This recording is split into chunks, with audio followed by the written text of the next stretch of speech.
President Moon invited promising young scientists to the Blue House on Thursday, and he formed his first advisory council for science and technology.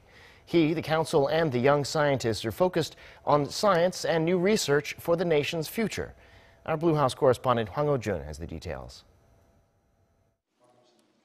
President Moon Jae-in pledged to increase government support for cultivating young scientists to spur innovation. 정부는 여러분이 걸을 과학자의 길을 힘껏 지원하겠습니다. 정부는 언제나 여러분의 도전과 모험의 길에 동행할 것입니다. A total of 180 students were invited to the Blue House on Thursday afternoon, including 135 college students on a presidential science scholarship program and 45 laureates of the International Science Olympiad. President Moon told them they are the hope and future of the nation and vowed to establish a better environment for science and technology research. He specified that the government will guarantee mandatory social welfare programs for student researchers participating in national research and development projects.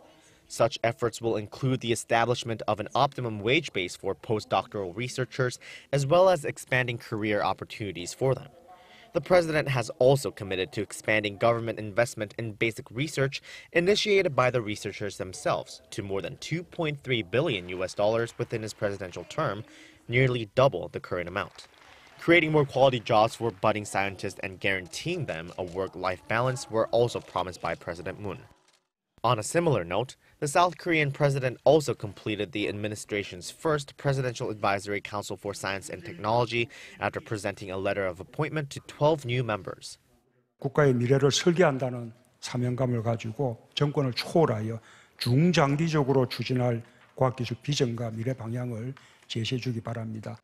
The Blue House said it expects the advisory council will be more active with the participation of young professionals in various fields, including promising field researchers, venture capitalists, and lawyers.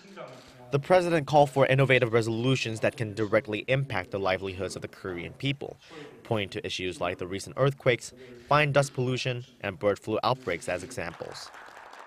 President Moon focusing on the nation's future direction in the scientific field can be seen as the administration preparing for South Korea to enter the era of the Fourth Industrial Revolution and make sure that innovative growth, President Moon's key economic policy, will materialize. Hwang Hojun, Arirang News.